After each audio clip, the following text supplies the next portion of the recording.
Pai do Filho e do Espírito Santo, amém. Maria, cheia de graça, Senhor é convosco, bendita sois vós entre as mulheres, bendito é o fruto do vosso ventre, Jesus. Santa Maria, Mãe de Deus, rogai por nós, pecadores, agora e na hora de nossa morte, amém. Nossa Senhora da Assunção, rogai por nós.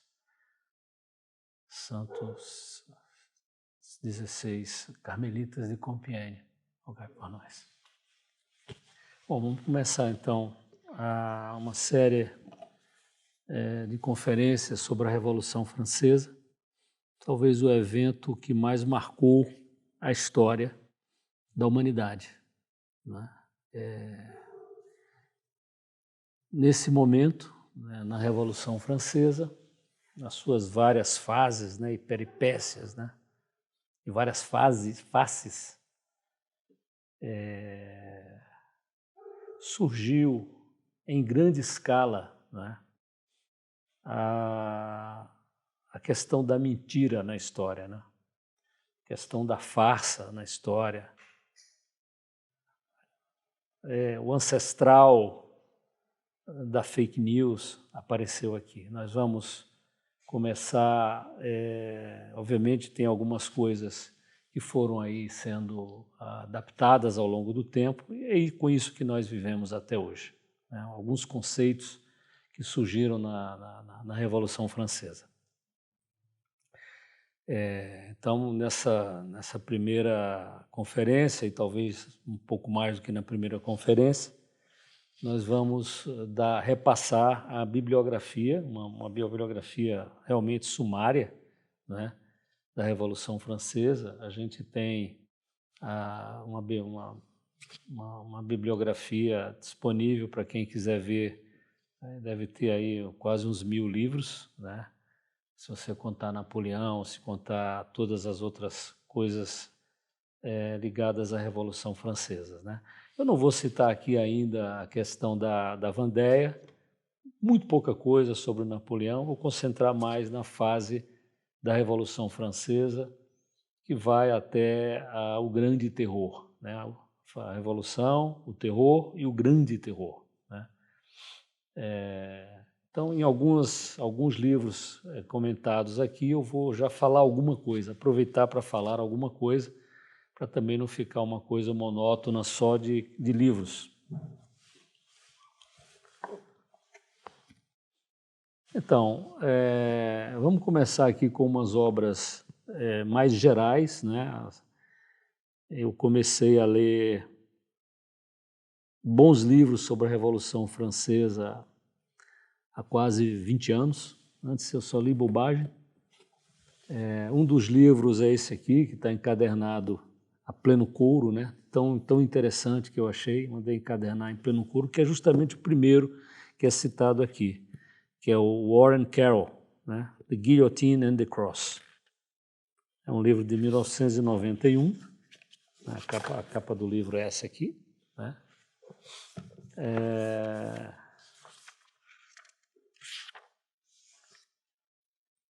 Ele dedica esse livro às carmelitas de Buffalo, nos Estados Unidos, né?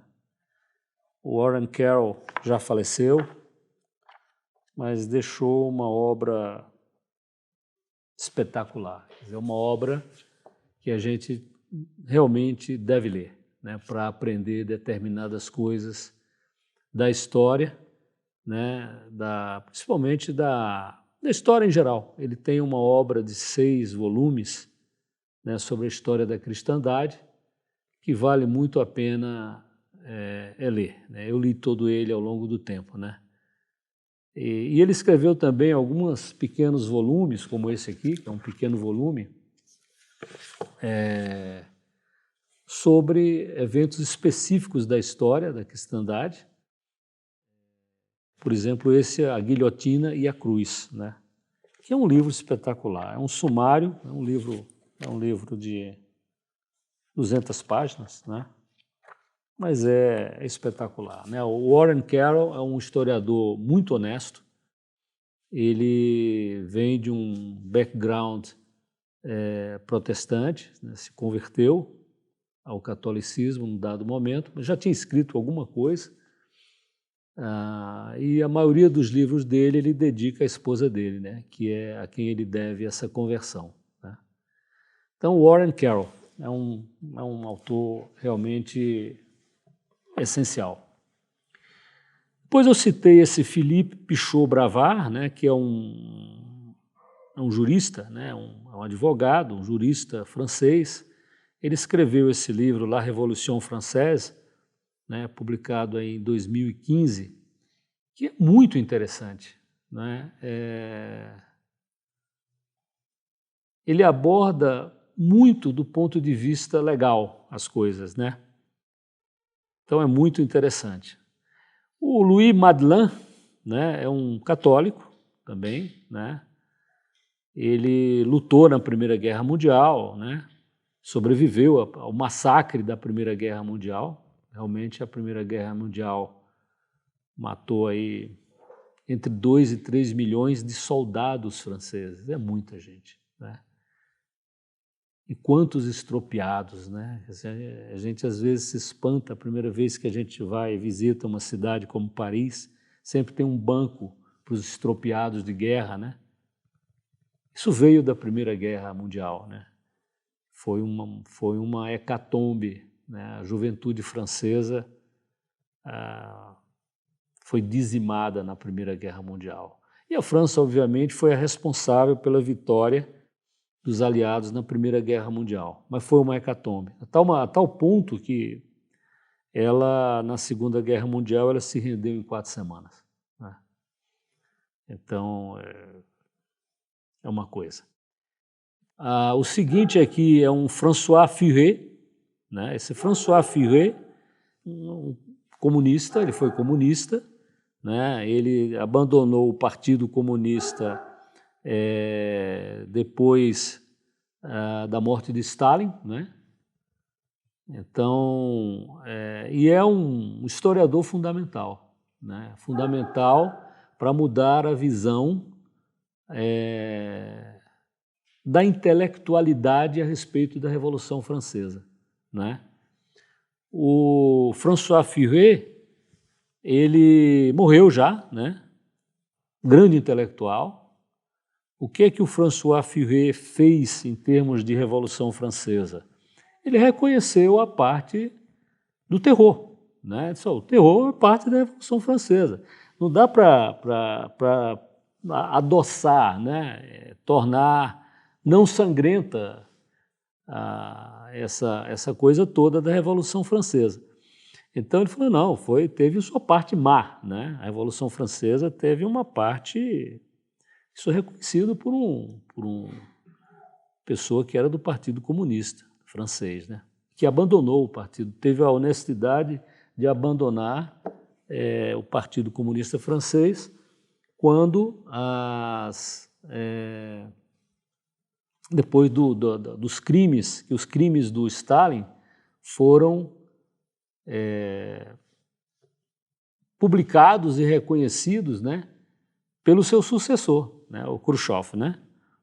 Então tem aí 4 livros do François Furet, né? O que realmente mudou a visão da intelectualidade sobre a Revolução Francesa foi esse que eu destaquei aí, o Pensée la Révolution Française, né? Engraçado que os franceses escrevem Revolution Française com a Française em minúscula, né? A gente costuma escrever em português tudo maiúsculo, né? As iniciais, né? Por isso que quando a gente coloca em francês, ela marca que está errado, né? O francês, né? Bom, depois tem esse Jean de Viguerie, né? Que é um grande historiador, já morreu também, pouco tempo.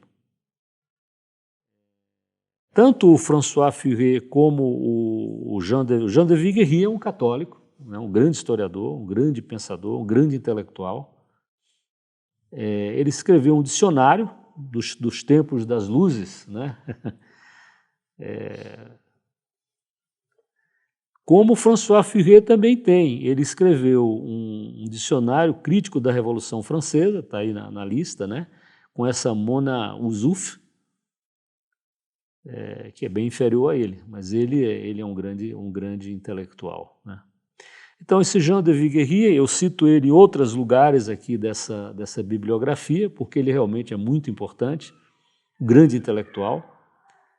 Ele tem esse livro aí sobre a história do cidadão, Histoire de Citoyen.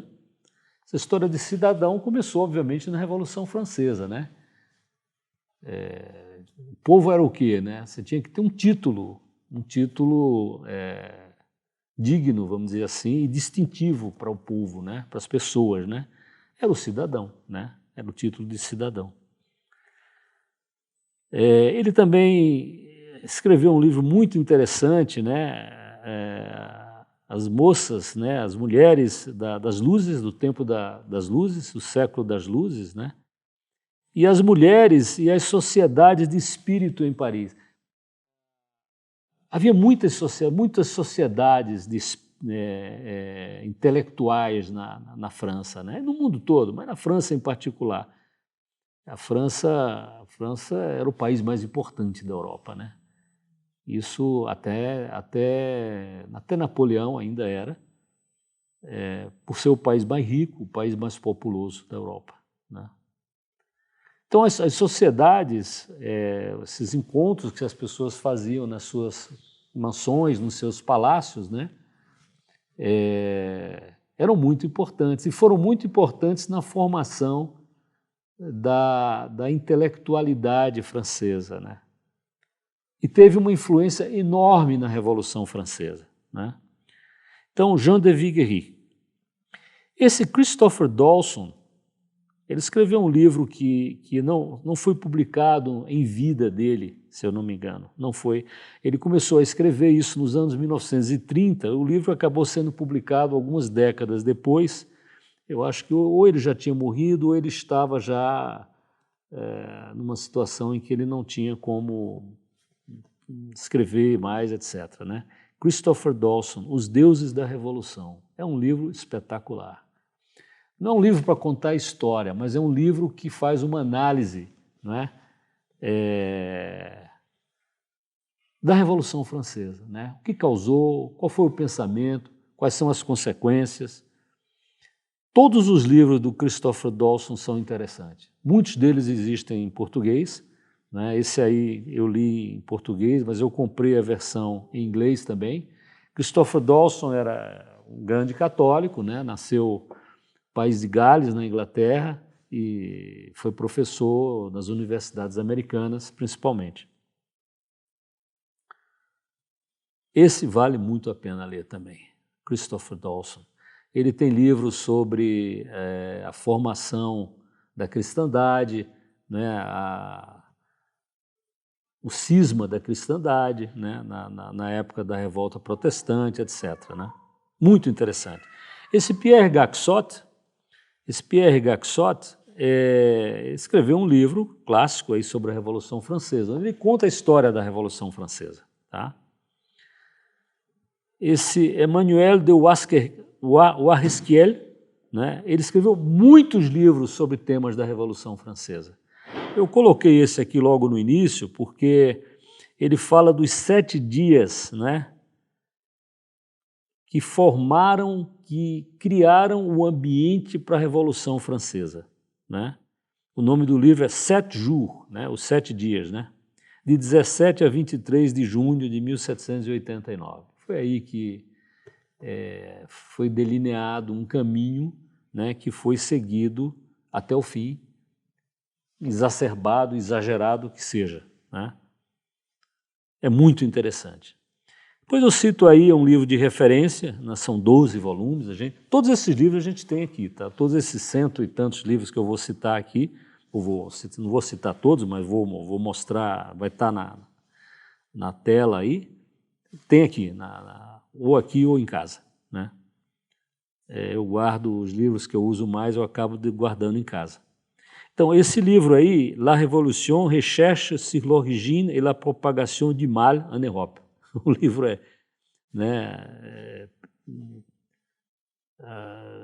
pesquisas, né, sobre a origem e a propagação do mal na Europa. O mal, segundo esse autor, é a Revolução Francesa.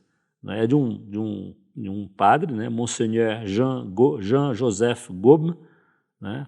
Esse livro foi publicado em 1856. Né? Em 1856, a França era um império, era Napoleão III. Depois, eu cito aí um guia da Revolução Francesa, é um guia para turista mesmo. Né? A Revolução Francesa cita tantos lugares, né, que às vezes a pessoa quer ter uma ideia de onde é que é isso mesmo. Então esse livro, ele é muito interessante, o livro, muito útil para quem gosta de entrar nesses detalhes, ou eventualmente até visitar, né,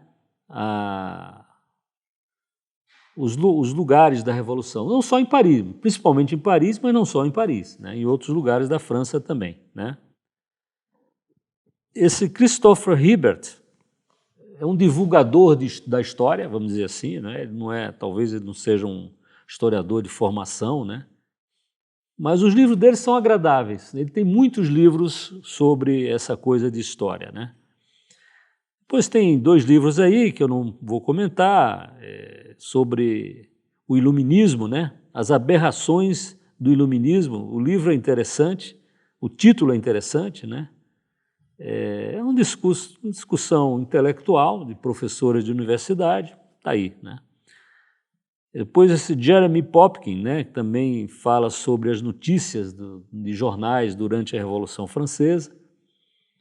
Agora, esse Augustin Cochin é importante. Né? É uma pessoa que, infelizmente, morreu na Primeira Guerra Mundial, muito jovem ainda, era soldado francês, né? Foi ferido muitas vezes e depois acabou numa dessas morrendo.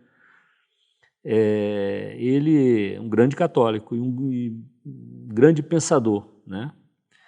O Barruel, o padre Augustin Barruel, né? Abbé em francês é padre, né? Não é abade, tá? Abbé Augustin Barruel, o padre Augustin Barruel. Né? Então ele escreveu umas memórias para servir a história do jacobinismo. Né? Nós vamos futuramente aí em outras conferências falar muito do jacobinismo, né? Que foi o que dominou a França na época do terror e do grande terror. O terror era um terror mesmo, o grande terror nem se fala. Né? Então os historiadores dividem a Revolução Francesa em várias fases. Né?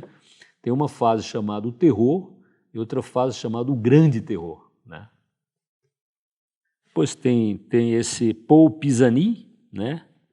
A Igreja de Paris e a Revolução, são 3 volumes. É uma republicação que eu tenho, né? O livro foi de 1908. Depois tem um livro considerando a influência da maçonaria, né, na Revolução Francesa, esse do Maurice Talmey e esse do François Colaveri. Né? São livros que falam da questão da maçonaria. Né? Um autor importantíssimo para a história da igreja, né? Ele é um autor do século XIX, é esse Cretineau Joly. Né? É muito importante esse autor. Tá? Então ele escreveu um livro chamado A Igreja Romana em Face da Revolução. Né? Eu tenho uma republicação, uma edição de 1976. Né? O livro foi publicado em 1800. Eu tenho aí, inclusive, está vendo? A edição original do século XIX, 1859, né? L'Église romane en face de la Révolution. Mas eu só tenho um tomo. Eu não sei onde é que está o primeiro tomo. E aqui começa a bibliografia que envolve a igreja, né? As coisas da igreja na Revolução. Né? Então, esse Latreille, né? L'Église catholique et la Révolution française. Essa Evelyne Levé é uma historiadora viva, né? Paris sob o terror. Imagina como devia ser a vida, né? Qualquer coisinha você podia morrer na guilhotina. Né? quantas pessoas morreram por nada, né? Por estarem próximas, por terem feito um gesto, né? Um dos guardas que foi levar a rainha Maria Antonieta, depois do julgamento dela, o julgamento dela foi uma crueldade, uma farsa, mas assim, com uma crueldade enorme, né? Eu vou falar disso mais tarde, em outras conferências. Mas o guarda que foi lá, ela saiu tonta, ela saiu quase cega, então ele teve que segurar ela para descer uma escada e tal, e o cara acabou sendo punido. Não me lembro se ele foi guilhotinado, mas foi punido. Pô, tá, história é essa, ajudando demais aí a rainha e tal, né? Maria Antonieta era muito impopular, né? Nós vamos falar disso aí. Esse Louis Réau, ele tem uma história do vandalismo que é fundamental, né? É um livro, o vandalismo não apenas na Revolução, mas em outras fases da história da França, que é bem interessante. É uma obra de referência interessantíssima, né? Não era católico, era protestante, mas é um livro fundamental, é um livro que tem que usar. Esse livro seguinte aí, que eu marquei aqui, né, realcei aqui o nome, é Gustave Gautreau, né, O Vandalismo Jacobino, né? Destruição dos arquivos de objetos de arte e de monumentos religiosos na época revolucionária. Esse é um livro, meu livro, acho que deve ser a primeira edição, talvez, de 1914. Esse livro é fundamentalíssimo, né? Que depois da bibliografia, primeiro grupo de aulas que a gente vai tentar fazer é sobre o vandalismo na Revolução. Uma coisa inacreditável. Isso tudo que a gente viu aqui é bobagem, né? Essa destruição dessas estátuas dos Estados Unidos e por aí, é bobagem, diante do que aconteceu na Revolução Francesa. Tá? Porque na Revolução Francesa não foi uma ONG ou um grupo que resolveu fazer, não, lá era o Estado que resolveu destruir, né? O Estado, controlado pela Revolução Francesa, resolveu destruir, né, os monumentos da França, né? Principalmente as coisas ligadas à igreja, né?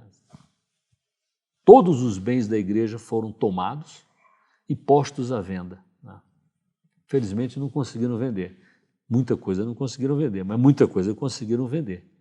Eu vou falar sobre isso. E quanta coisa não saiu da França, né, nessa época do vandalismo, e está nos museus de outros países, que compraram a preço de banana, né, grandes obras de arte, livros de horas medievais, né, tanta coisa importante saiu da França. O que ficou na França foi destruído. E alguma coisa sobreviveu, obviamente, né? Sobre ainda o vandalismo, tem a obra desse François Suchal, né? François Suchal, O Vandalismo da Revolução. Depois esse René Sédiot, eu acabei seguindo um pouco esses autores nas conferências que eu vou fazer sobre o vandalismo. René Sédiot, ele tem 2 livros interessantes, um é O Custo do Terror, que assim, o terror acabou, não, mas o custo ficou, né? O custo do terror, o custo da Revolução Francesa, quanto que a França pagou por isso, né? É uma coisa impressionante. Eu vou falar sobre isso. Talvez a gente leve uns 2 anos falando de Revolução Francesa, vamos ver se a gente aguenta. Depois tem aqui vários livros sobre os leilões que a Revolução fez para vender os bens, né, da França, né, principalmente os bens da igreja, né? Então esse Michel Berdelet, a França ao correr do martelo, né? La France à l'Ancan, o êxodo de objetos de artes sob a Revolução. Aquilo que eu falei, muita coisa saiu da França. Era barato comprar, né? Depois esse Amédée Vialet, a venda dos bens nacionais durante a Revolução Francesa. O que eram os bens nacionais? Todos os bens da igreja foram declarados bens nacionais e os bens dos nobres que emigraram, saíram da França, fugiram da França, foram declarados também bens nacionais. Quer dizer, a pessoa fugia da França para não morrer e ainda perdia os bens que ficavam lá. Cecil Gould, Trophy of Conquest. Esse é muito interessante, né? Obviamente, existiam grandes artistas na França, né? No final do século XVIII, a França era o país que tinha mais artistas, né? Pintores, escultores e arquitetos no mundo, né? A Itália já estava saindo a fase da Itália, né? A fase da Itália durou vários séculos. E o que é que aconteceu?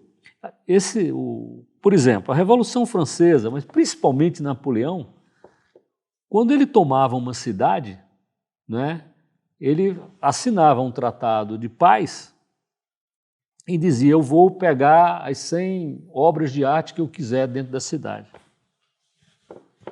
Fazer o quê? Eu fui derrotado, que eu vou dizer não, né? Então, o Louvre foi criado assim, né? O Museu do Louvre, que é o maior e melhor museu do mundo, né? Então, por exemplo, Veneza, né? Veneza era uma república. Quando Napoleão tomou Veneza, ele levou uma quantidade de obras de arte para a França, um negócio inacreditável, né? Muitas voltaram depois da derrota final de Napoleão, né? Depois de Waterloo, o Papa falou: manda as nossas coisas de volta, né? Ele levou muita coisa do Vaticano também, né? De todos os países que a Revolução Francesa andou conquistando, e principalmente Napoleão, que foi toda a Europa praticamente, ele roubou objetos de arte, dessa forma que eu estou dizendo, né? Napoleão levava os grandes artistas com ele, né, nas campanhas. Venceu Veneza.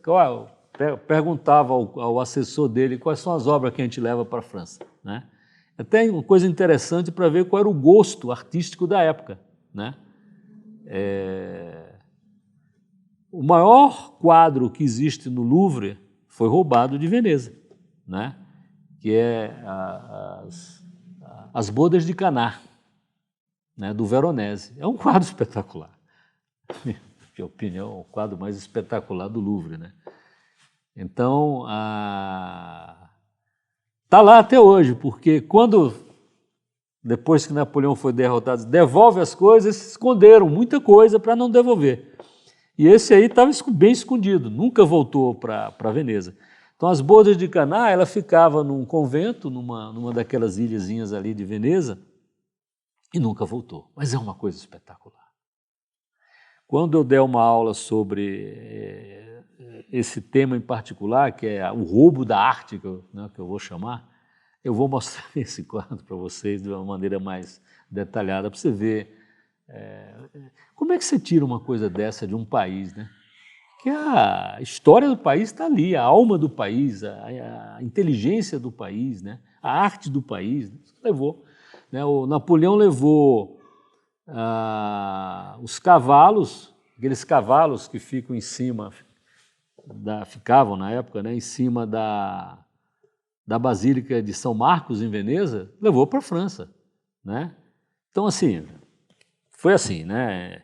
E, finalmente, tem mais um aqui sobre a questão da arte, aliás, tem dois, né?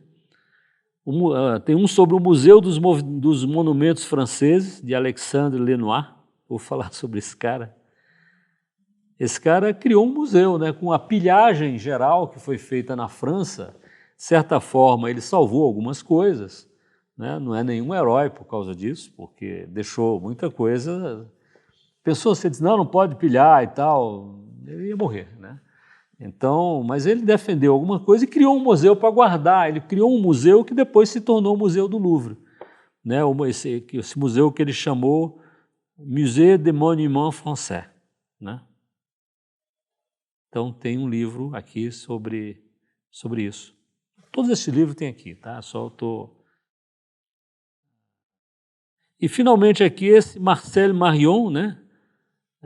A venda dos bens nacionais durante a Revolução. Foi uma catástrofe, né? Em termos de perda de objetos de arte, foi uma catástrofe. Alguns irrecuperáveis, porque eles foram destruídos, né? Alguns sumiram, alguns foram para o exterior, a maioria foi martelada, né? Aquelas esculturas que ficavam coladas, né? A fachada de Notre Dame foi toda martelada. Foi contratado um escultor para martelar a fachada de Notre Dame de Paris. Então, todas as estátuas, né? Todas as estátuas da fachada de Notre Dame de Paris foram destruídas, né? Ou porque foram marteladas, ou porque o que não era pregada na parede foi derrubada, né? Então, foi uma catástrofe. Tem um autor aqui chamado Stanley Loomis, que eu gostei muito de ler os livros dele, né? São muito agradáveis, são grandes best-sellers, né? E são muito corretos, são muito fiéis à realidade, né? São livros de história muito interessantes. Um americano morreu quando ia completar 50 anos, atropelado em Paris, né? Na Place de la Concorde. E eu cito aqui 3 livros dele que são uma graça, são muito agradáveis de ler, né? Paris in the Terror, né? Paris durante o terror, esse aí tem uma tradução em português, eu não sei se os outros têm, mas esse aí tem uma tradução em português. Depois, ele escreveu uma biografia da Madame de Barry e escreveu um livro sobre Maria Antonieta, a amizade, o relacionamento, o que quer que seja, que ninguém tem absoluta certeza, da Maria Antonieta com o conde Fersen, da Suécia, né? Se eu vou contar essa história mais tarde, mas esse conde Fersen tentou salvar o rei, a rainha e a família real, né? 2 vezes, né? Primeira vez quase que deu certo. Ele arrumou uma carruagem para o rei fugir de Paris, né? O rei fugiu, mas foi pego, né? Carruagem gigantesca, né? Enorme a carruagem, chamava muito a atenção. Pô, que carruagem é essa, né? Era o rei, então avisaram a Paris, ele teve que voltar para Paris. Isso foi em 1791 já. Então, esses 3 livros do Stanley Loomis são muito interessantes. Stanley Loomis, eu até achei que valia a pena falar um pouquinho sobre ele. Eu peguei isso num obituário que saiu no New York Times quando ele morreu. Ele morreu em 1972, atropelado, na Place de la Concorde. Place de la Concorde é onde ficava, era a Praça Luís XV, na época, né? Antes da Revolução, era a Praça Luís XV. E é lá que foi colocada a guilhotina, né? E lá que foi guilhotinado o rei Luís XVI, né? E a estátua que tinha do Luís XV foi derrubada. Então, assim, em geral, dá para ver a guilhotina e a estátua de Luís XV, só o pedestal da estátua. A estátua foi derrubada, né? E quebrada, né? Então, esse Stanley Loomis morreu lá. E ele, como é que um americano, né, se interessa? Porque era um cara que gostava de estudar. Ele foi soldado dos Estados Unidos na Segunda Guerra Mundial, né? Ele estava no Japão no dia da rendição do Japão. Ele estava lá na campanha do Japão, né? O Japão se rendeu se eu não me engano, foi 1º de setembro de 1945, né? Foi assinada a rendição do Japão, na Baía de Tóquio, né?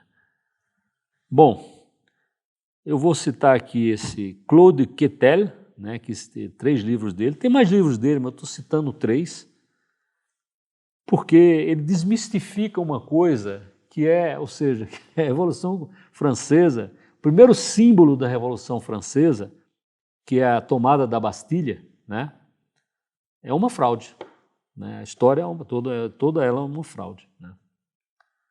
E o cara que mais escreveu sobre isso foi esse Claude Quetel, né? Ele escreveu esses 3 livros aí, um deles é A Verdadeira História da Bastilha, L'Histoire Véritable de la Bastille, né? Depois ele tem um sobre Les Lettres de Cachet, que era, pô, o rei mandava prender com uma... Ele escrevia uma letra, botava o selo do rei, né, a carta com o selo do rei, e o cara era preso. E ele escreveu o último livro dele, esse Creia ou Morra, ou você acredita ou você morre, né? Croix ou meurt, né? História incorreta da Revolução Francesa, né? Claude Quetel. E aí eu não resisti, eu coloquei aqui, né, quando a Bastilha foi tomada, em 14 de julho de 1789, todos os intelectuais, né, pô, a Bastilha, né, tá cheia de presos, pessoas injustamente presas, né, deve ter uma multidão de pessoas presas, né, tinha 7 pessoas presas, 7. Eram 4 falsários. O cara tem o nome deles aí, né, dos 4 falsários, né? Eles estavam presos e o processo deles ainda estava em instrução, né? Pô, falsário tem que ser preso, né? Falsificar moeda e tudo, né? Ninguém contesta isso, né? Depois tinha mais 3 pessoas presas, era o Conde Hubert de Solage, que era um criminoso, né, que foi preso durante um show chamado Affaire de Solage. Ele foi preso a pedido do pai dele. O pai dele, prenda meu filho, não aguento mais, não dá mais. Esse cara é um criador de problemas graves, né, incesto, tudo isso aí ele foi acusado, tá? Então o pai disse, prende que eu pago a pensão dele, eu pago os custos dele na prisão, eu só quero que ele fique preso. Então esse era o 5º cara preso, né? Depois tinha o Auguste Tavernier, que era cúmplice presumido do Damiens. Esse Damiens foi um cara que tentou matar o Luís XV. Ele fez um atentado contra o Luís XV, não conseguiu matar o Luís XV, né? O Luís XV foi um rei muito ruim, né? Muito ruim. Muito do que aconteceu depois dele, com o próprio Luís XVI, né? Veio um pouco do desgaste, né, causado por esse Luís XV, né? O Luís XV não reinou, basicamente, né? O reinado muito longo dele, né? Assim, o Luís XIV, que foi um grande rei, muitos defeitos, mas um grande rei, ele foi sucedido não pelo filho, e nem pelo neto, foi sucedido pelo bisneto dele, tanto ele reinou. Morreu, os filhos homens morreram os netos homens. O Luís XIV foi sucedido por Luís XV, que era bisneto de Luís XIV, né? O Luís XIV, quando a mulher dele morreu, ele casou com a mulher que era dizer assim parece pouco, né? Mas era a mulher que cuidava dos filhos dele, ilegítimos, tá? Ele casou com ela por amor. Isso é o que se chama um casamento morganático, né? Se nascesse um filho desse casamento, ele não teria direito à sucessão, né? Um dos 3 filhos da princesa Isabel, o mais velho, se eu não me engano, teve um casamento assim, por isso que ele foi cortado da linha de sucessão, tá? A pessoa com que ele casou era da nobreza, né? Austríaca, né? Mas não era no nível que podia casar com um rei, né? Com uma pessoa que seria rei ou imperador. Então, o Luís XV teve esse atentado, esse cara chamado Damiens, né? Um atentado contra um rei é uma coisa gravíssima, né, no direito, né? Você é um atentado contra a pátria, né? É um crime de lesa pátria, né? Então, o Luís XV queria perdoar o cara, etc., porque ele não morreu. Luís XV não morreu. Mas o parlamento de Paris, o parlamento na França, não era um parlamento para governar, era uma casa para julgar, né? Então, o parlamento de Paris, não, ele tem que ser executado, né? E eram aquelas execuções atrozes, né? O Damiens, ele foi, a palavra para ele, um cavalo puxando cada membro dele, né? Um cavalo um braço, um cavalo outro braço, um cavalo numa perna, outro cavalo numa outra perna e arrancando os pedaços dele. Assim que era a execução de um crime desse tipo, né? E as pessoas alugavam salas, quartos para poder ver essa execução, né? O homem é assim. E o último preso era o conde de Malevilha, né? Que estava preso por demência, era louco. Ele estava preso a pedido também da família porque estava louco, né? Então, como assim, né? Não estava lá, estavam lá presos os intelectuais, muitos intelectuais foram presos durante um certo tempo. O próprio Voltaire foi preso, mas assim não tinha nenhum, né? Eram esses 7 presos, né? 4 falsários, 2 presos a pedido da família, um porque era uma pessoa perigosa moralmente, um era preso porque estava maluco, estava doido, né? A família queria se assegurar que ele não sairia de lá, e o outro foi esse, que era um suposto cúmplice do Damiens, né? Aí começam as fake news, né? Bom, os 2 últimos, né, esses 2 últimos aí, foram presos de novo logo que foram soltos, né? Foram presos em outros lugares, tá?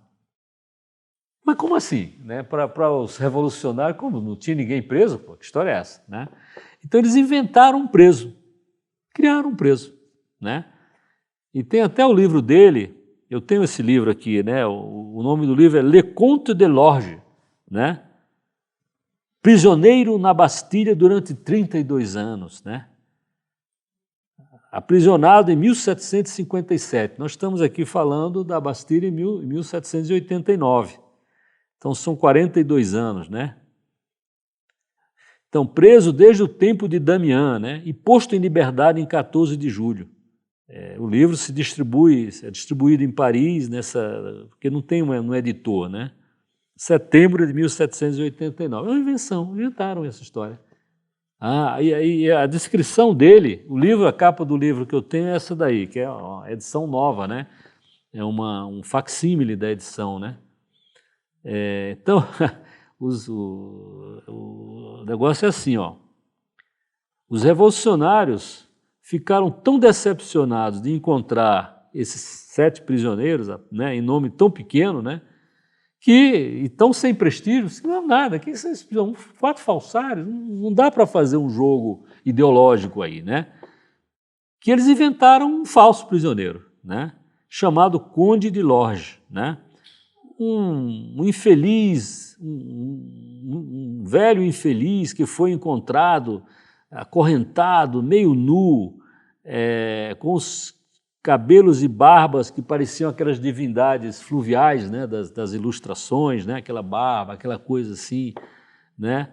O miserável velho, né, jazia ali há anos e anos, né? Então ele foi levado em triunfo, né, para mostrar ao povo a liberdade, tudo falso, né? Tudo era falso, né? Eu coloquei aqui essa chave. A Bastilha se transformou em... Não existe mais Bastilha. A Bastilha foi destruída logo depois da tomada da Bastilha, né? E fizeram imagens, esculturazinhas com cada pedra da Bastilha e venderam, né, para os turistas, né? Muita gente se deu bem com essa história, né? Então, isso aqui, essa pedra era a Bastilha, e estamos fazendo aqui uma prisão derrubada, imagens da Bastilha, né?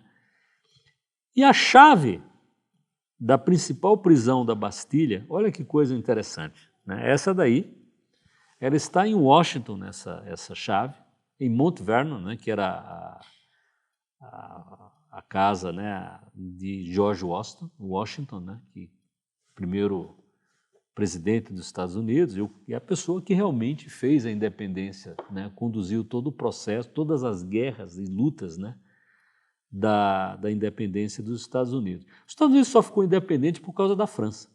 Se a França não tivesse ido ajudar os Estados Unidos, ela não teria. A Inglaterra ainda os Estados Unidos seria como o Canadá hoje, vamos dizer assim, tá? Não conseguiria ficar independente, né? Mas a ajuda da França fez com que realmente os Estados Unidos conseguissem a independência. Então a ligação da França com os Estados Unidos ficou muito forte durante muito tempo, né? Muitas e muitas décadas, né? A Primeira Guerra Mundial foi de 1914 a 1918. Os Estados Unidos entrou na guerra em 1917 e foi muito importante para o fim da guerra. Chegaram muitos homens, né, frescos, né, sem ter lutado ainda, né? Era um arsenal de vidas que poderiam ser gastas, né? E o general americano, que chegou para comandar as tropas americanas, né? Porque assim, os franceses que foram ajudar a independência americana, né, tem o mito, né, e a realidade também do Lafayette, Marquês de Lafayette, né? Então, quando os americanos chegaram em 1917 para ajudar a França na Primeira Guerra Mundial, o slogan era assim: Lafayette, aqui estamos. Tipo assim, estamos devolvendo a vocês o favor que vocês nos fizeram nas guerras de independência dos Estados Unidos, né? Então, o Lafayette mandou essa chave para Washington, George Washington, né, que é o símbolo da liberdade, etc., né? Lafayette sempre foi uma pessoa muito fantasiosa, né? E ele tinha uma admiração quase filial com relação ao Washington, né? Washington, o que os Estados Unidos devem a Washington é impagável, né? Não havia república no mundo, né? Que história é essa de um país novo aí ser uma república, né? Foi o que os Estados Unidos foram. E foram por causa do George Washington. Ele após ser presidente, etc., ele voltou para casa, né? Então, cristalizou essa tradição, né, de república, de presidente que exerce o seu mandato e depois vai embora, né? Bom, existe uma bibliografia imensa sobre os mártires católicos da Revolução Francesa, né? Então eu começo citando aqui os livros do Ivan Gobry. Ele morreu agora em 2017. Eu tenho todos esses livros dele, tá? E são muito bons, são muito importantes para a gente entender a Revolução Francesa, né? Então, ó, tem um dicionário dos mártires da Revolução, tem a Revolução Francesa e a Igreja, tem os mártires da Revolução Francesa, a Igreja Imolada, são 4 dos livros do Pierre Gobry. Tem mais do que isso, eu só coloquei esses 4 aí, tá? Depois tem um livro do Pierre de la Gorce, que era um advogado, né? Ele escreveu uma história religiosa da Revolução Francesa em 5 volumes, que é uma fonte muito importante. E eu coloquei aqui alguns dados sobre ele porque eu achei muito interessante, né? O Pierre de la Gorce, ele casou 3 vezes, né? É um grande católico ele. Bom, só que as mulheres morreram, né? A primeira morreu, casou, a segunda morreu, casou, a terceira morreu. Aí eu acho que ele não casou mais, tá?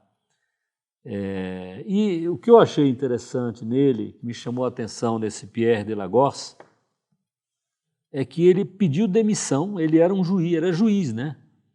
Ele era juiz em várias cidades da França, mas ele falou, bom, pediu demissão de juiz, um cargo muito cômodo, né? Muito bom, né?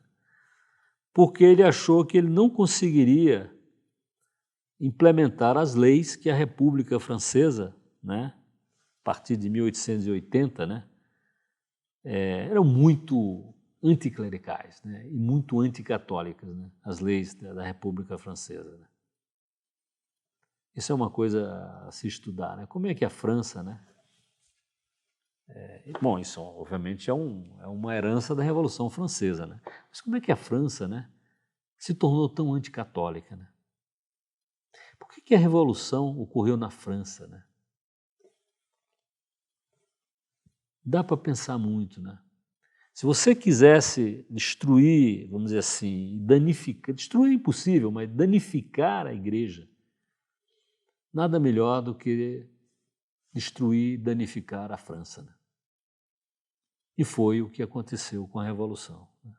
Então ele pediu demissão porque ele não conseguiria implementar, julgar com base em leis que feriam a consciência dele. Pediu demissão. Tá? Tem outros livros aí sobre a Igreja e a Revolução Francesa, por exemplo, esse Ludovic Siut, Histoire de la Constitution Civile du Clergé, História da Constituição Civil do Clero. A Revolução Francesa, dito de forma simplificada, ela falou assim: quem manda no clero sou eu, não é o Papa. A hierarquia termina em mim, Estado. Estado, eu que vou dizer qual que deve ser o comportamento da igreja. Isso foi uma tragédia sem nome, né?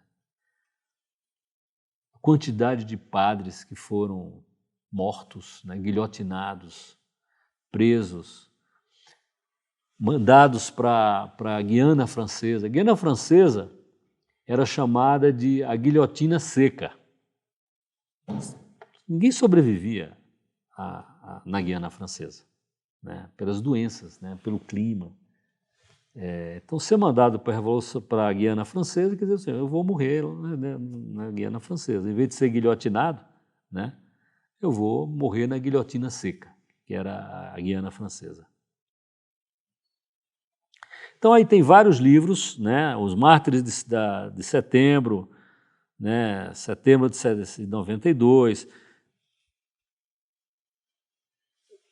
Em setembro de 1792, todos os padres que estavam presos, e eram muitos, né, foram mortos, com raríssimas exceções. Eu vou contar essa história em detalhe, né?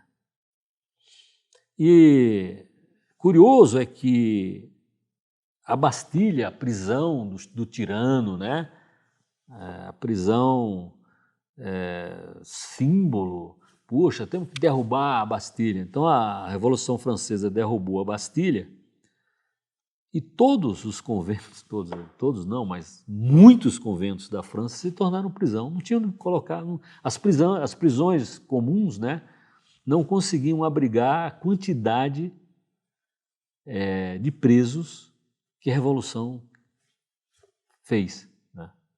Então, lá no Carmelo de Paris, havia uma prisão onde estavam só religiosos, só os padres religiosos, 3 bispos estavam lá, e foram todos massacrados. Né? É um negócio inacreditável. Como assim, né? Para que matar os padres, né? Estavam presos. Né? E aí vem as fake news, vem todas as mentiras, né? Não, esses padres estão tramando uma revolta contra a Revolução, né? E vão nos destruir. Os padres mataram os padres, né? Nesse Carmelo de Paris. É uma das visitas obrigatórias que se tem que fazer em Paris. Tem uma certa vergonha da França com isso tudo, né? As visitas ao Carmelo de Paris, fui lá várias vezes, elas só eram no sábado à tarde. Se você não tiver num sábado à tarde em Paris, você não visitava o Carmelo, o lugar onde houve esses massacres, né? Bom, vou falar agora de uma pessoa espetacular, né, que é esse G. Lenôtre, né? Trouxe um livrinho dele aqui, é um livro sobre ele, mas tem muita coisa dele, né? O G. Lenôtre, eu cito aí, sei lá, uns 12, 13 livros dele, mas ele escreveu mais de 100, né? É um historiador tão popular, ele morreu em 1935, mas é um historiador tão popular, que tem livro dele que está na edição 100 e pouco, para vocês terem uma ideia. Porque realmente é muito bom, é muito agradável, né? G. Lenôtre. G. Lenôtre é um pseudônimo, né? O nome dele eu vou falar já já, mas assim, aqui estão listados, né, alguns dos livros que eu acho imperdíveis, né? Por exemplo, La Maison de Carme é o que fala do convento do Carmo, o Carmelo de Paris, né? Onde teve o tal massacre de setembro, né? O massacre foi em vários lugares, teve na abadia de Saint-Germain-des-Prés, em todas as prisões de Paris houve massacres, tá? Mas o mais odioso, né, é o massacre do Carmo, né? Ele escreveu sobre a guilhotina, né? Eu vou falar um pouco a história da guilhotina. Como assim, né? Guilhotina, né? Por que é que se criou a guilhotina na Revolução Francesa? Não, é porque as pessoas têm que morrer com dignidade, né? Antes da guilhotina, se você fosse decapitar uma pessoa, era com uma espada, né? Ou com um machado. Um machado, né, para decapitar as pessoas, né? Só que muitas vezes o carrasco errava o golpe e acertava o ombro da pessoa. Então era uma boucherie, né, como fala assim, era um coisa de açougueiro, né? Não era coisa de carrasco. O carrasco virava um açougueiro, ele errava. E a Revolução Francesa iria matar um número muito grande de pessoas. Não tinha carrasco profissional para tudo isso, né? Havia dinastias de carrascos na França. O carrasco da Revolução Francesa é uma dinastia de carrascos que vem séculos antes, né, dele, né? Então a história, o Lenôtre, ele é conhecido como, e aliás é o nome desse livro aqui, o grande historiador da Petite Histoire, da pequena história, né? Então o Lenôtre ele pega um determinado episódio e conta aquilo no detalhe, né? E são livros apaixonantes, tá? São livros apaixonantes. Um dos livros dele que eu cito aí é esse Le Jardin de Picpus, o Jardim de Picpus. O Jardim de Picpus, que assim, a guilhotina, ela deixa um mau cheiro muito grande no lugar onde ela está, porque sai muito sangue. Você corta a cabeça de uma pessoa, jorra muito sangue, né? E aquele sangue coagulado de dezenas e dezenas de pessoas, todo dia tendo alguém sendo guilhotinado,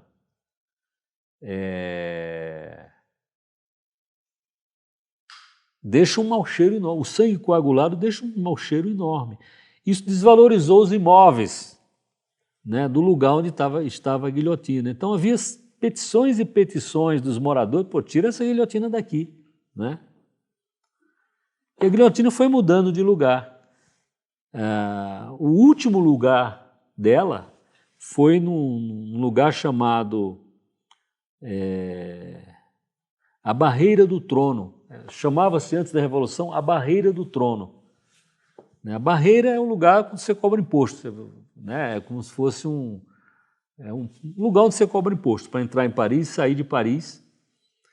E, obviamente, em vez de ser barreira do trono, fosse do trono destronado, do trono derrubado. Eles acrescentaram esse.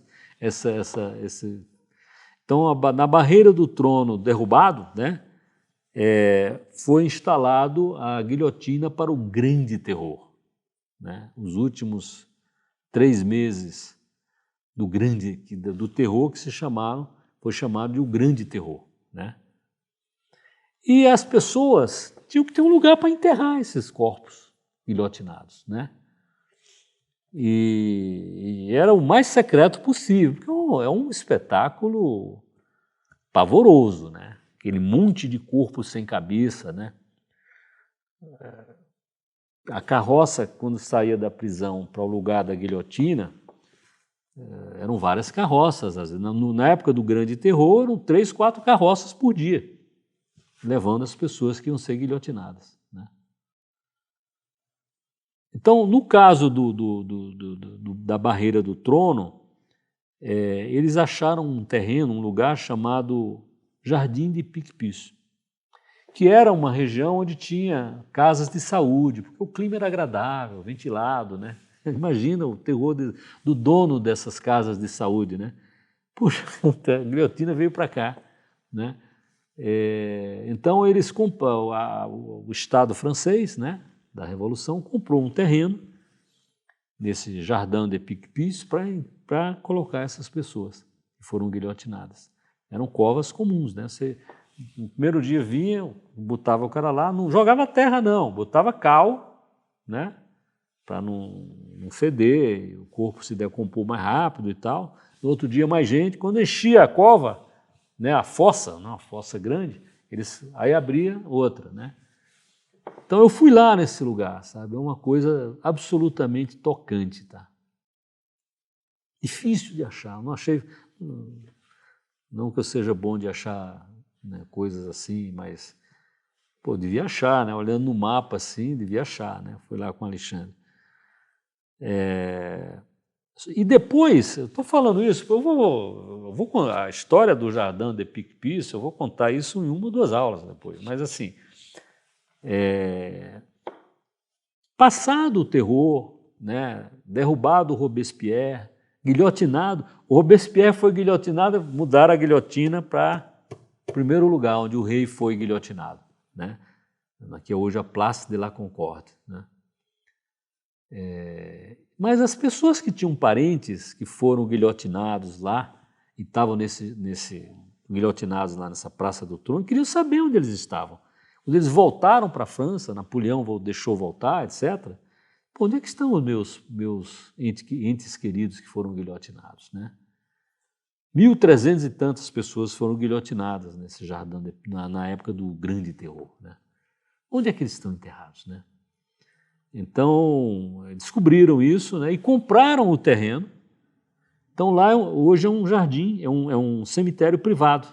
Né, o Jardim de Picpus é um cemitério privado. Tá?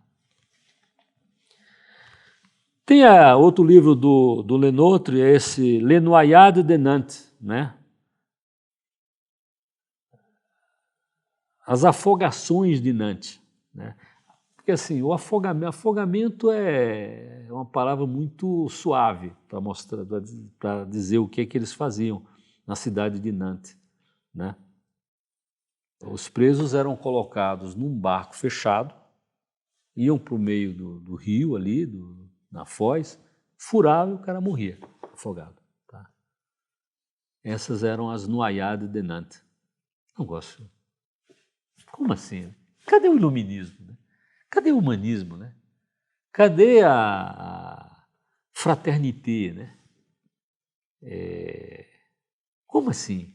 Matar dessa maneira tanta gente, né? E ainda perdia o navio, né? Furava o casco ali, o cara afundava, morria afogado. Teve gente que escapou ainda dessas coisas, se eu vou contar essa história. É uma coisa, não acredito, como assim? Não tem nenhuma caridade, né? Caridade nenhuma, óbvio, né? Mas assim, mas nem filantropia, né? Poxa, um ser humano, né? Não.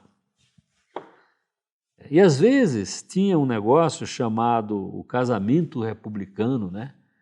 Onde o casal, né, era afogado, amarrado um no outro.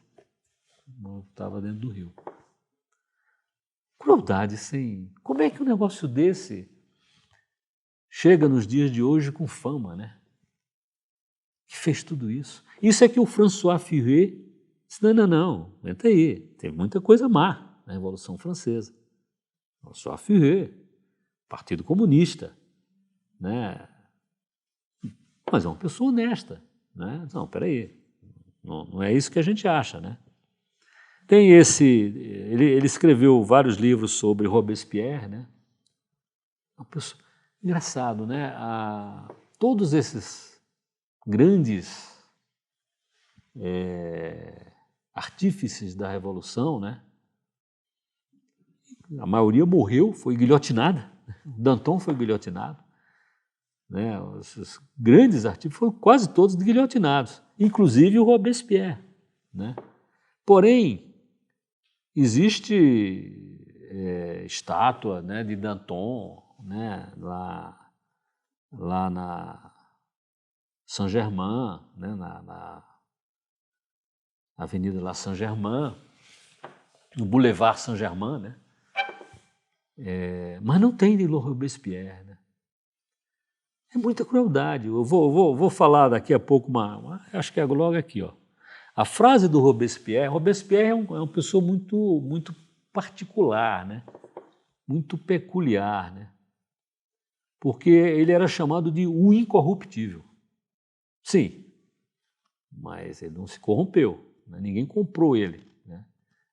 Ninguém comprou. Ele era inflexível, né? Mas ele foi o cara que fez o terror, principalmente o grande terror na França. A frase dele é a seguinte, olha: se a mola mestra do governo popular na paz é a virtude, a mola mestra do governo na revolução é tanto a virtude como o terror. Virtude sem a qual o terror é fatal, terror sem o qual a virtude é impotente. Que coisa, hein? É consciente, não foi uma coisa, o povo ficou furioso e fez, não, tudo era organizado, tudo era planejado, né? Tudo era pago, né? O povo resolveu destruir a fachada de Notre-Dame, destruir a flecha da Sainte-Chapelle. Não foi não, foi encomendado, tudo isso foi encomendado, pago. Tem lá É isso que o Lenotre descobriu tudo nos arquivos, né? O Lenotre, ele passava todo dia, vamos supor, a parte da tarde, ele ia para os arquivos da polícia, né? Os arquivos da justiça, né? Das cortes de justiça, para ver, vem cá, o que é que mesmo que foi isso aqui e tal. Então está lá tudo. O recibo do cara que quebrou as esculturas, né? Então, assim, é uma coisa impressionante, tá? Então, o nome do Lenotre era Louis Léon Théodore Gosselin. Não tem nada com Lenotre, né? Mas ele era sobrinho neto, né, do jardineiro do rei André Lenotre. Lenotre tornou o jardim uma arte, o ancestral desse nosso aqui, Lenotre, tá? Jardim é bonitinho, aquela coisa e tal, mas o Lenotre, ele tornou o jardim uma arte, uma obra de arte, né? O Jardim à la Francesa, né, que é o Jardim de Versalhes e outros tantos lugares da França, né, é uma arte. É uma delícia ver. É uma delícia andar, né, nesses jardins, né? Lá em Nápoles, no Reino de Nápoles, né, o Palácio do Rei de Nápoles, que é o Palácio de Caserta, depois dê uma olhada aí para vocês verem nas imagens, é um negócio espetacular. Quer dizer, o Palácio de Caserta, em Nápoles, perto de Nápoles, né, é um pequeno Versalhes. E se a gente imagina que a nossa imperatriz Teresa Cristina veio de lá, para o Rio de Janeiro,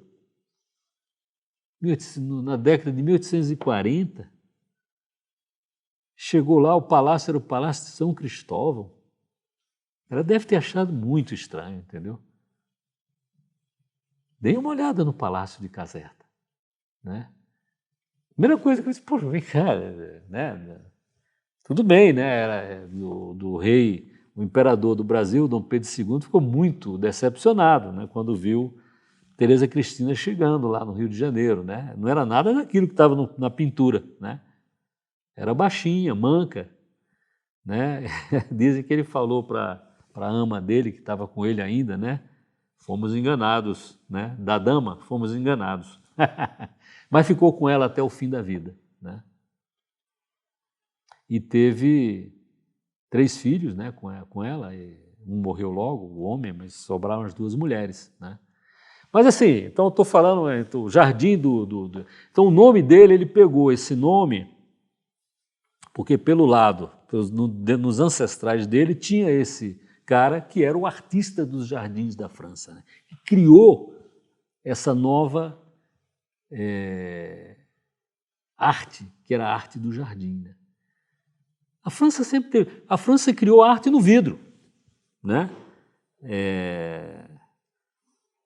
Se você pegar certos vidros que tem no final do século XIX, começo do século XX, né? É uma coisa espetacular. Quer dizer, as pessoas conseguiram fazer do vidro uma arte, né? Como o Lenotre, o ancestral aqui do nosso escritor, fez do jardim uma grande arte, né? E o Lenotre, por ele ter escrito esse livro, Le Jardin de Picpus, ele foi enterrado lá no Jardin de Picpus, que é nesse cemitério privado, né? Que os familiares que foram guilhotinados no Grande Terror, e outras horas também, mas no Grande Terror, muitos nobres e muito importantes da França. Era um crime ser nobre. Não, mas eu não tenho culpa, eu nasci, não interessa, você é nobre, você é culpado, né? Surgiu uma lei que criminalizava todo nobre, né? Essa daí tem uma igreja, deixa eu mostrar aqui, ó, tá vendo? Essa ilustração embaixo aí, à esquerda, é a capela que existia lá no jardim de Picpus, né? E que foi comprado por essas pessoas que eram familiares de alguns desses mortos famosos, né? Então aqui é a entrada dessa igreja. Nessa capela é que está essa coisa enorme, com os deixa eu ver quantos são mesmo, 1.306 vítimas do terror, do Grande Terror, que foram enterradas no jardim de Picpus. Aí é o nome de cada uma delas. É uma coisa tocante, tá? É uma coisa tocante, tá? 1.306 pessoas. Obviamente, né, a Revolução Francesa é um precedente para os grandes massacres, né, do Hitler e do Stalin, né? Porque é a morte organizada, né? A Revolução Francesa promoveu pela primeira vez na história a morte em massa organizada, né? Não. Né, os campos de concentração nazistas, o cara estava no trem, as pessoas, no trem de gado, né, de boi, né, de carga, né, não é no trem, sentadinho numa poltrona, né? Você ia como boi, né? Você ia morrer mesmo, né? Muitos morriam no caminho, no trem, para os campos de concentração, né? Então é a morte organizada. Só que Hitler já se beneficiou da tecnologia, né? A IBM, essa IBM que estamos aqui até hoje, né? É quem providenciou a maneira de você tabular as pessoas. Aí tem um cara em tal lugar que é judeu, temos que matar esse cara, tem que mandar esse cara para o campo de concentração e tal. Essas maldades, né? Começou aqui. Então a gente tem o nome de todos eles, porque estava anotado. Fulano, entendeu? É uma coisa impressionante. E no Jardin de Picpus está lá os familiares do Marquês de Lafayette, aquele que foi lutar lá na independência americana, né? O herói de dois mundos, né? O cara que lutou pela independência, pela liberdade dos Estados Unidos, estava lutando pela liberdade do povo francês, né? Então a família dele estava lá, né? Aqui estão umas anotações, mas tinha a irmã da mulher dele, coisas assim, foram guilhotinadas, né? Ele estava fora, o Lafayette fugiu da França, né? Ele era um daqueles nobres que chegou uma hora, pô, não deu, fugiu, claro, tinha que fugir mesmo, tá? Os que fugiram escaparam, né? Alguns tiveram que fugir, mas aí chegava Napoleão, né? Napoleão chegou na Rússia. Por que você vai fugir na Europa? Então muitos acabaram fugindo para a Inglaterra, né? Como o próprio Luís XVIII, né? Se tornou o rei depois de ter fugido durante 24 anos. 24 anos fugindo da Revolução Francesa e de Napoleão. 24 anos, não é brincadeira. Que vida, né? Então, aqui, ó, então o próprio Lafayette, o Marquês de Lafayette, está enterrado lá no Jardim de Picpus. Por isso que tem uma bandeira americana, é o túmulo mais bem conservado que tem no cemitério, porque é conservado pela Embaixada Americana, lá em Paris, né? Se você vê isso lá, você vê, pô, todos os túmulos meio assim e tal, né? O cara morreu, né? É muito difícil você manter uma fidelidade a um morto num túmulo, né? Mesmo muito amado, né? Eu me lembro aquela poesia que o Machado de Assis fez, né? Para a mulher dele, que ele amava muito, né? Chamava-se Carolina. E ele diz assim, né? Querida ao pé do leito derradeiro, em que descansas dessa longa vida, aqui venho e virei, pobre querida, trazer-te o coração do companheiro. Botaram isso em muitos túmulos no Brasil, né? Por causa de Machado de Assis, né? Mas será que ele foi? Talvez tenha ido, não sei, né? Mas muita gente não foi, né? Na minha família mesmo colocaram isso e não foram. Ancestrais meus aí e tal. Ó, escreveu aqui, mas ninguém veio não. Minha mãe me falaram, ninguém vem aqui não. Trazer o coração do companheiro e tal, né? Então é bonito isso, né? É bonito que os Estados Unidos têm muito isso, coisa que nós temos pouco no Brasil, né? Eles têm essa reverência pela história, pelos seus heróis, pelas pessoas que ajudaram a construir o país, né? Bom, continuando aqui mais um pouco com os livros, né? Esse Jacques Hérissé é muito interessante, porque ele tem muitos livros sobre a igreja e a Revolução, né? Por exemplo, ele tem um livro, Le Ponton de Rochefort. Olha que coisa. Eu vou falar um pouquinho aqui, porque eu não vou falar. É um negócio tocante. Isso aqui o Wikipedia. Tem suas utilidades, tá? Descobri isso com um grande historiador. Falei, cara, então já paguei uma contribuiçãozinha, porque eu uso tanto. Não é confiável, está longe de ser totalmente confiável, mas é muito útil, né? Então, esse Rochefort é onde a Revolução mandou os padres, né?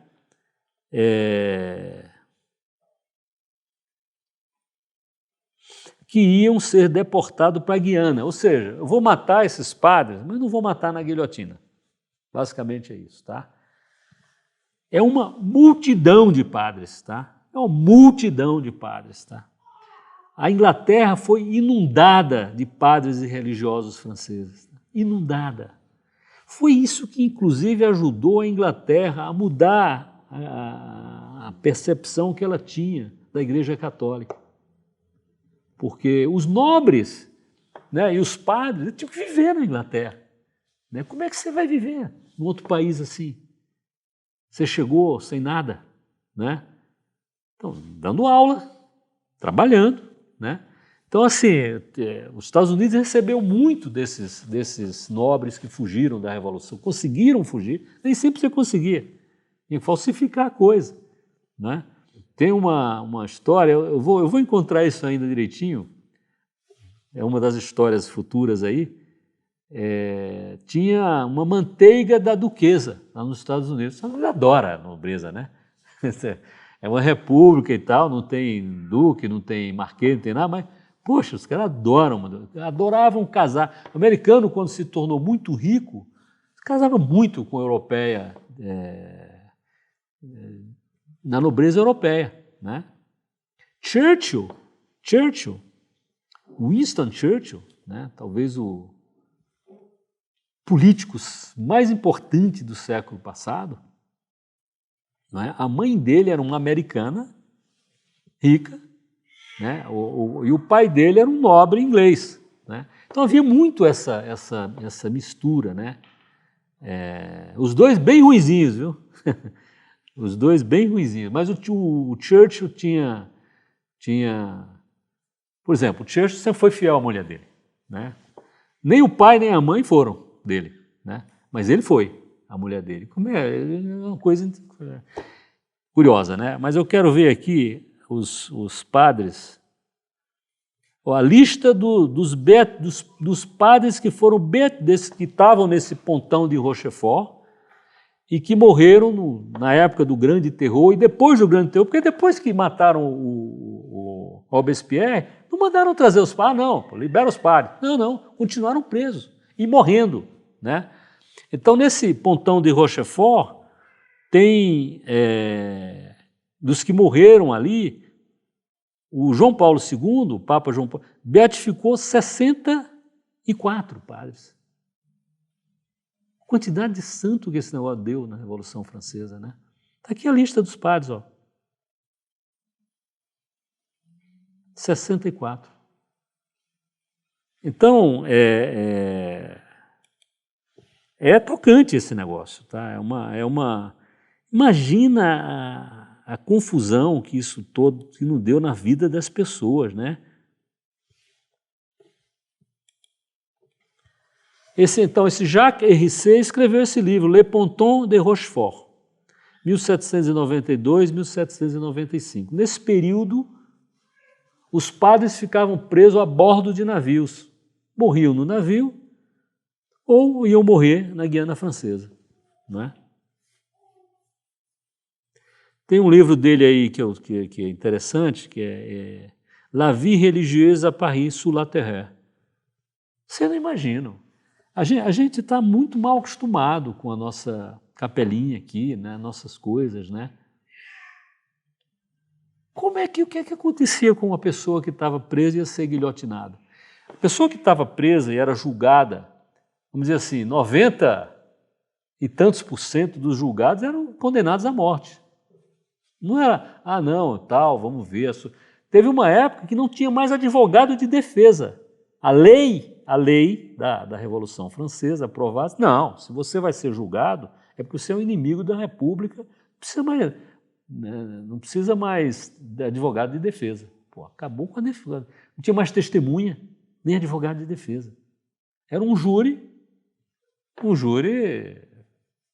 feito para aquilo, né? Para condenar, né? Você era condenado, vamos dizer, hoje, às 4 da tarde, amanhã você já estava indo para a guilhotina. Não tinha corredor da morte. Não, vamos ver, será que não tem alguma prova?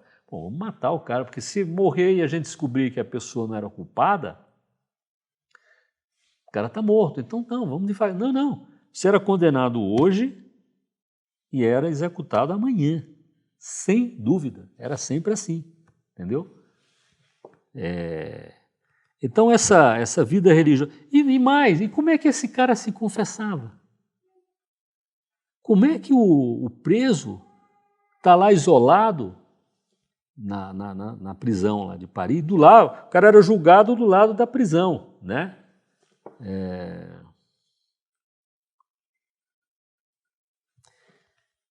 E às vezes não dava para um padre ir lá te confessar. Na época em que a Revolução ainda permitia que um padre fosse confessar o prisioneiro que ia morrer, era um padre jurão, é um padre que jurou aquela Constituição Civil do Clero, pela qual ele tinha que obedecer às leis da França. O Papa não, né? Então, assim, muitas vezes havia um grupo de padres, que era um dos livros do Jacques Hérissé aqui, está vendo? Esse 77, Les Aumôniers de la Guillotine. Eram os padres que iam para a guilhotina com o cara, escondido, por sinais, confessando, dava absolvição de longe, condicional lá para o que ia morrer, entendeu? É um negócio inacreditável. Era isso, a Revolução era assim, né? 1793, Natal de 1793, não tinha mais missa em Paris, em lugar nenhum. Todas as igrejas estavam fechadas. Todas as igrejas estavam fechadas. Elas abriam para o culto da razão ou para o culto do Ser Supremo. Vamos ver tudo isso. Não era brincadeira, né? Isso aqui... Eu fiquei chocado, assim, né? Falei, nossa, todo mundo sabe disso e tal, né? Uma vez muitos anos atrás, né? 14 de julho, por acaso, eu vi lá, como o STF do Brasil comemora a Revolução Francesa. Pô, como assim, cara? O direito não existia na Revolução Francesa. O direito estava abolido. Como é que o cara comemora um negócio desse? Bom... Mas então esses padres da guilhotina é um negócio inacreditável, sacrifício dessas pessoas, risco de morte. Faziam o possível e o impossível para dar os últimos sacramentos ali para o cara que ia morrer na guilhotina, né? Então tem muita história muito interessante, né? Tem vários livros aqui sobre os mártires, etc. A história das carmelitas e tal, né? Tem até o filme das 16 carmelitas lá, que é muito suave, vamos dizer assim, tá? É bonito e tal, é muito suave, tá? Eu vou contar em detalhe, ou com algum detalhe, a história dessas 16 carmelitas de Compiègne, né? Que é um negócio extraordinário. Elas que acabaram com o grande terror, na verdade. Porque a carroça delas, né, elas não cabiam numa carroça, então no dia que elas foram, acho que tinha 4 carroças ou 5, elas ocupavam 2 carroças. E elas foram cantando. Como assim? Paris ficou estupefato. Que história é essa? Quem são essas loucas? Que vão morrer e estão cantando. Isso causou uma comoção em Paris, né? Por que estão matando essas mulheres? Né? Elas foram julgadas no dia, na festa de Nossa Senhora do Carmo, 16 de julho, e foram guilhotinadas no dia 17 de julho. E elas comeram no dia anterior, não porque quisessem comer, mas para não mostrar fraqueza no dia da execução delas. Elas aceitaram comer coisas substantivas, porque o povo, o covarde, olha lá o covarde, entendeu? As covardes, tá vendo? Estão chorando. Não, foram cantando, né? Eu vou dizer, eu vou dizer quais são os hinos que elas cantaram, né? E, por último, foi o Te Deum, dando graças a Deus pela morte delas, porque elas sabiam que estavam morrendo por causa da igreja, por serem fiéis à igreja. Elas perguntaram isso ao juiz. Vem cá, esse negócio aí que você chamou fanatismo é o que mesmo? Não, é o negócio da igreja. Eles diziam que o católico era o fanático e a igreja era o fanatismo, né? E eles não, quero saber por que eu estou morrendo. Elas sabiam que estavam morrendo, por quê? Por causa disso, né? Então elas foram alegríssimas, cantando, né?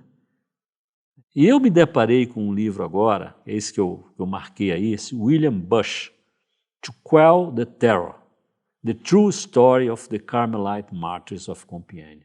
Que livro! É um cara que descobriu a história, né, delas com toda crueza. Como é que foi? Ah, não foi, não tem nenhuma atenuante. Um crime hediondo, né? Coitadas, né? E as 12 são bem-aventuradas, né? O São Pio X declarou que elas eram bem-aventuradas, em 1906, né?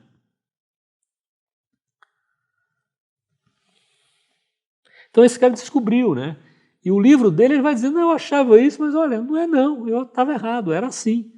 É de uma crueldade hedionda, né? Injustificável. Então aqui eu coloquei uma imagem delas, né? Eu vou...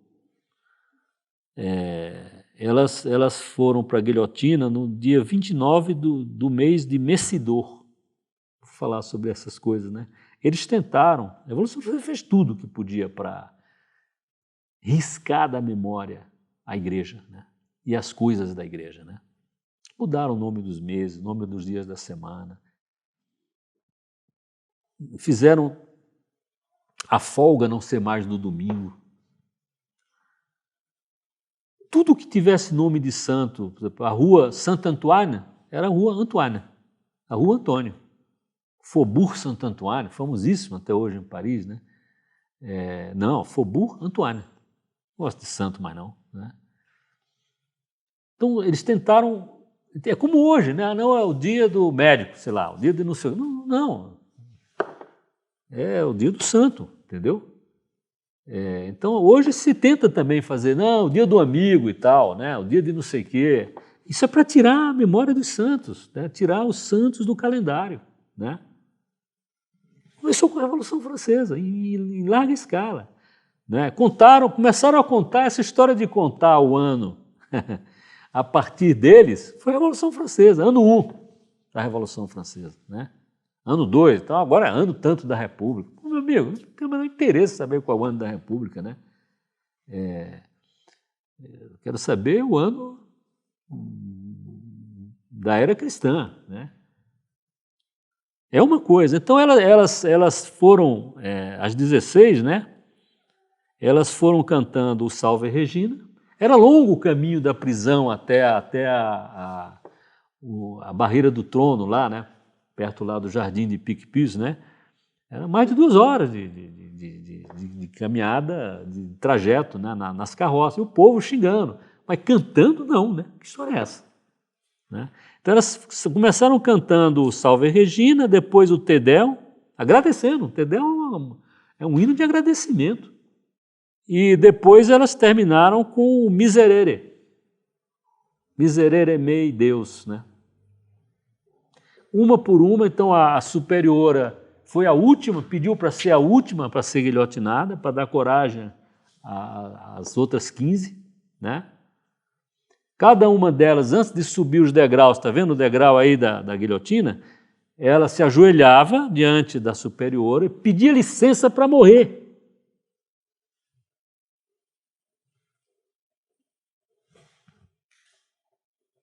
Licença para morrer. Obediência, né? Apesar de elas não terem mais convento, tomaram o convento delas, elas se reuniam numa casa, né? E ainda tinha a obediência superiora. Então cada uma delas se ajoelhava, pedia licença para morrer. Isso acabou com o terror, né? É uma coisa insuportável para um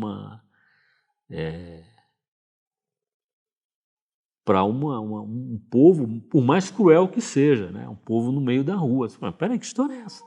Por que elas estão morrendo, né? Aqui, naquela igreja que eu mostrei lá do Jardim de Picpus, tem também essa lousa aí, né, com o nome das 16 carmelitas, né? Olha aqui, quer ver, ó? Tinha uma delas, 2 tinham 79 anos. Poxa, guilhotinou uma mulher de 79 anos. A maior parte era de uma idade madura e tinha também uma noviça, né? Que quis ficar. Porque a Revolução Francesa, quando ela extinguiu as ordens religiosas, né? Só, olha, chegava num convento desses e dizia, oh, tem uma grande notícia para vocês estão livres, né? Ninguém saía, não. Não, quero isso aqui mesmo, né? Não, mas acabou, vai ter que ir embora. Que crueldade, quer dizer, a pessoa às vezes não tinha mais parente. Vou viver como na rua, né? Onde é que eu vou morar? É uma crueldade grande, né? Isso foi feito pelos reformadores lá do Lutero e tal, fizeram essas coisas, né? Só que aqui foi uma escala gigantesca, né? Todo o país foi assim, foi obrigado a fazer assim. Não, vocês estão livres. Não, eu quero ser livre, não. Minha liberdade é aqui dentro, né? Claro, sempre tem alguém que sai mesmo, vai. Então, assim, foi uma calamidade isso aí, né? Primeiro fecharam os conventos e monastérios de homens, né? Depois os das mulheres, né? Vão trabalhar. Aí foi aí que começou também essa história de utilidade. Não, tem que fazer alguma coisa útil, né? Vocês não fazem nada. Como diz o Chesterton, esse pessoal é o pessoal mais objetivo que tem. Eles estão pensando em ir para o céu, pô. É a coisa mais importante que tem, né? De trabalhar e tudo, e perder alma, não interessa, né? Então, assim, foi um momento duríssimo da história, de uma crueldade inacreditável na história, né? Então a gente vai aqui também é uma outra reprodução, né, já mostrando as carmelitas já no céu, né? E quando eu contar a história eu vou falar, mas por exemplo assim, uma dessas carmelitas teve que visitar um parente ou por alguma razão, né? E foi dar uma olhada como era a guilhotina para se acostumar com ela. Ela sabia que ia acabar na guilhotina. Então ela passava lá, coçando a cabeça, olhava um negócio grande, pavoroso, né? A guilhotina é um negócio imenso, né? Para ver como é que era aquilo, né? Para que um dia que chegar não ficar com medo, né? Então tem tudo isso na vida, né? É uma coisa que... E tem toda essa fama, não, a Revolução Francesa e tal, né?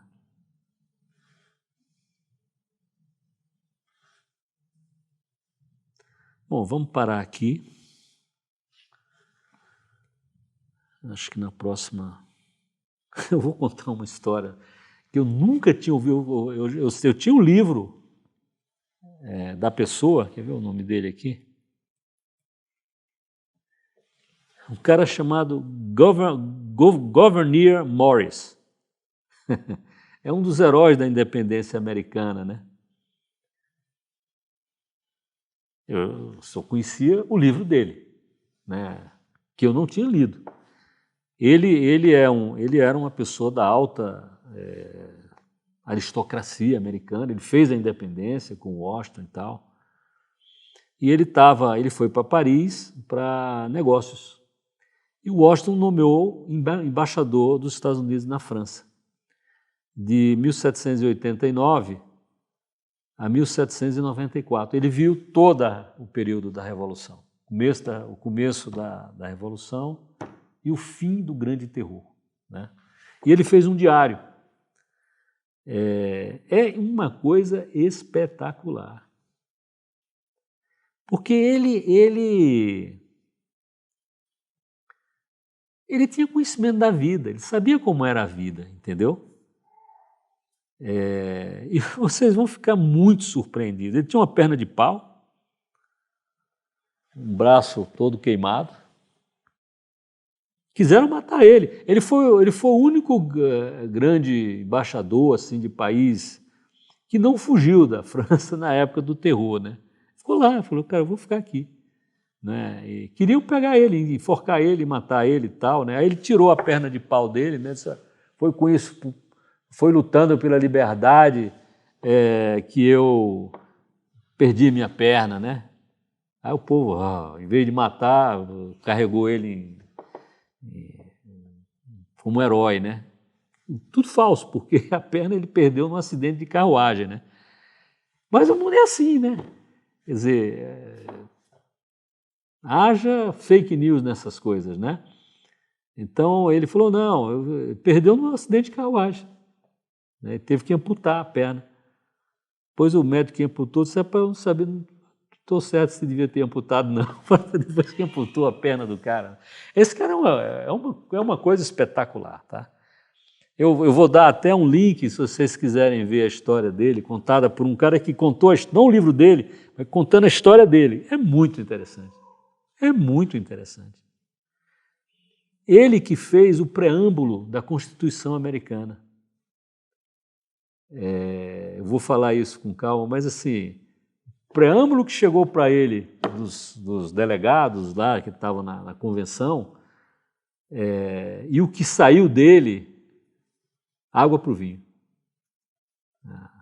A água mais podre para o melhor vinho, entendeu? É inacreditável, né? Como o cara consegue fazer um negócio desse, né? Foi ele que fez o preâmbulo, né? O preâmbulo antigo era assim, nós, o povo dos estados, aí nomeava os 3 estados, Massachusetts, não sei o quê, papapá. Ele falou, não, tirou tudo isso, nós o povo, né, dos Estados Unidos, tal. Pô, você vê, quando o cara tem um pouco de experiência da vida, né? Ele chegou lá e falou, esse troço não vai dar. A primeira coisa que ele falou nas cartas, isso aqui não vai dar certo. Essa revolução não vai dar certo, né? Mas é isso, a vida é assim, sob boa parte do que saiu da Revolução Francesa, que nós vivemos hoje, né? Os valores, a maneira das constituições, né? Essas coisas todas, é isso aí. Mas a origem é essa que eu estou contando aqui, tá?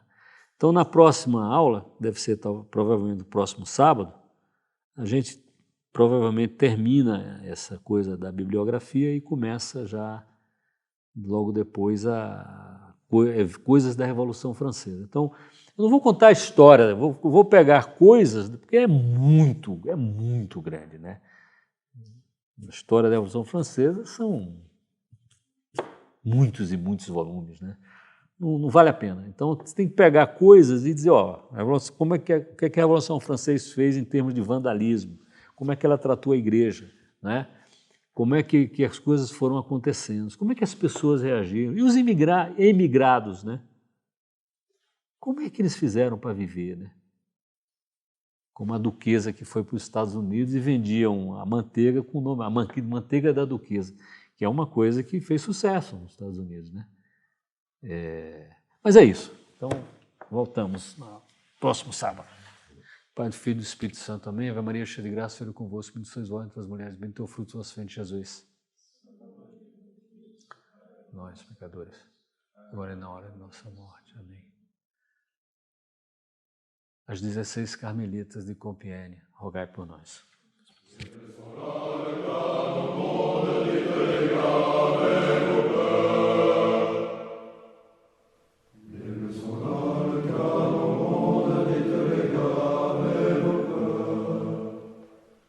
Nous n'avons que le